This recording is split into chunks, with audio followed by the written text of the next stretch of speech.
So when a student defaults on a private loan, the government is the one at fault with these loans. And then one thing I wish I would have touched on a little bit earlier when Senator Garcia brought up the issue of, why are we a direct lending university? We posed that question to Craig Mounier when we talked to him. Is it Mounier or Mounier? It's Mounier. Mounier. I would say Mounier. Why direct lending? And he said, to have both options available at the university makes sense when you have a smaller, let's say, Southeast Community College. You have the radius of students attending this college, from maybe 150-mile radius, or it's going to be a close proximity to Southeast Community College. There are going to be students coming in with loans from different local banks. You're not going to see the vast, let's switch over to UNL as a larger university. If they were to have the option of private loans being processed through the financial aid office with UNL, he said it would be a nightmare. You have students coming in from all over the country, from different states, with all these different kinds of loans from California, from Delaware, from all these different states. That's what I think Brian was, or Internal Vice President Coburn was able to say, that they've been able to reduce their staff significantly because of the fact they only run under direct lending, thus decreasing our tuition and so forth. So I think the ease of operation with only solely operating under direct lending is why we as a university do so. I think I want to clarify one huge thing. As I think Senator Schultz brought up, it has been mandated that the money saved through this act, it has been mandated that money go towards the increase in the number of Pell Grants. So there is no question in my mind as to where this money being saved through this act is going towards. And I guess addressing Senator Solomon's issue with not having, not really knowing what's going to happen with the Senate bill. GLC followed this, I think, from the very inception of it, right? A committee member, Lucas LaRose, forwarded me an article, right? I believe it's probably one of the first articles that was released in regards to this issue becoming big in the House. And so I think enough time has already passed where I think if we were to wait any longer to do something, like I said, this is going to happen regardless if this does not pass in July 2010 with the act holding up the private loan industry falling and felt going under a direct lending being the only option left. So like I said, I think the advantage of the idea of this whole switching to direct lending being the only option is the fact that it's giving universities, which a lot of them already are switching over to direct lending, it's giving those universities a head start to make the transition. So they're not having to play catch up when July 2010 comes along for the next academic year. So. Okay, Senator Moore, you have yet to speak, so you have precedence.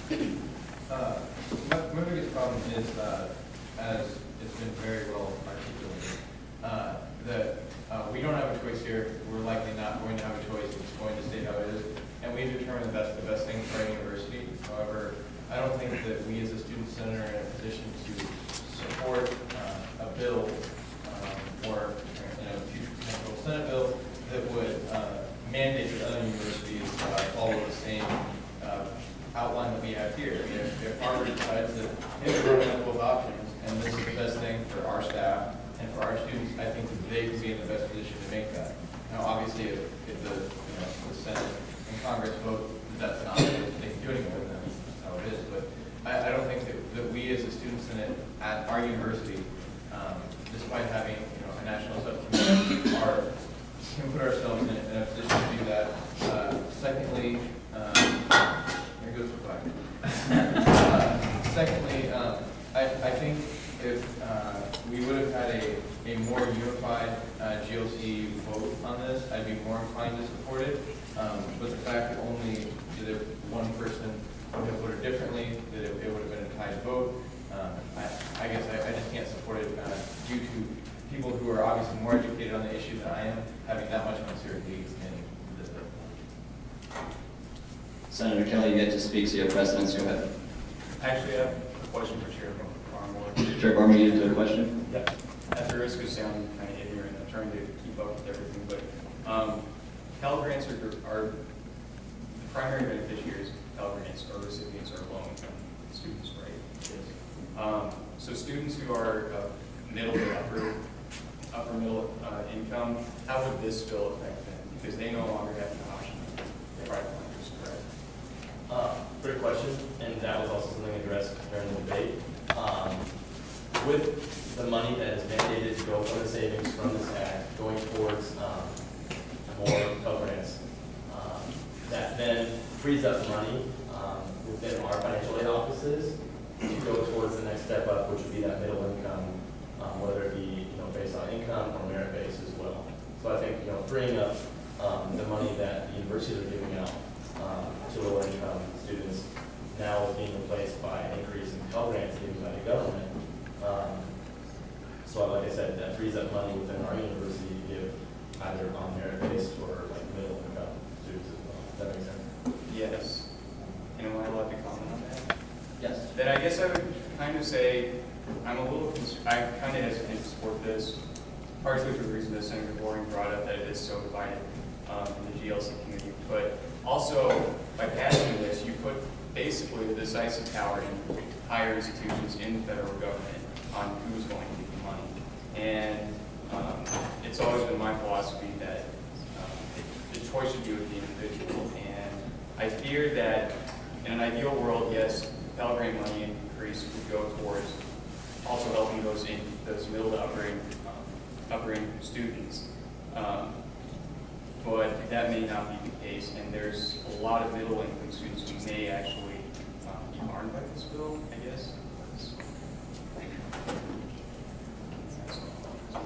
All right, thank you, Senator Kelly. Senator Solomon, you find that precedent. I'd like to sort of bring up a few points. One, sort of last President Cruz. According to the GLC bylaws and the bylaws of our student government, the president can give an emergency directive to GLC if the directive cannot be in front of Senate in timely manner. That being said, we enacted that last year when we wanted to lobby on something that was going to go to vote that we caught on to a little bit late, and President Zimmer at the time gave us the okay to go ahead and lobby on behalf of that bill. That's something written into the bylaws and something that if this were to not pass or to get tabled until we see an actual Senate bill, and if for some reason we can't get this in front of Senate, then President Collins can enact that emergency directive clause in the bylaws.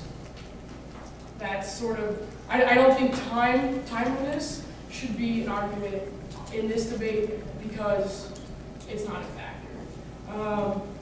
Secondly, I'd like to point out the fact that we are not sure what the Senate bill will look like. As we know, and as a lot of us may be aware of, Senate bills and House resolutions tend to look very different when they're drafted and brought to the floor, and then they find a happy medium eventually. So I've seen many times where bills will go through Senate or will go through the House, be willing to give states the funding and whatnot, but the Senate bill will be completely different and divert the funding elsewhere.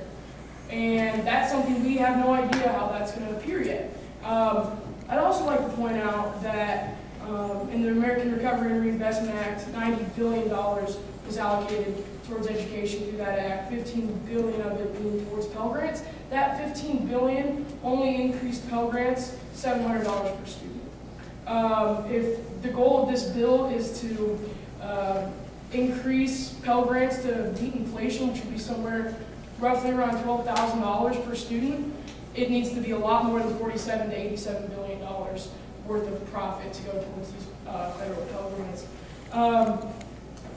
Thirdly, there is already a program here at the University of Nebraska-Lincoln called College Bound Nebraska, where students who receive Pell Grants here receive full tuition reimbursement from the university itself. So the argument here that students here at the University of Nebraska-Lincoln, the students who we represent, need this money to, for whatever, that's not the case because their tuition's already funded by a program started by Governor Heinemann and President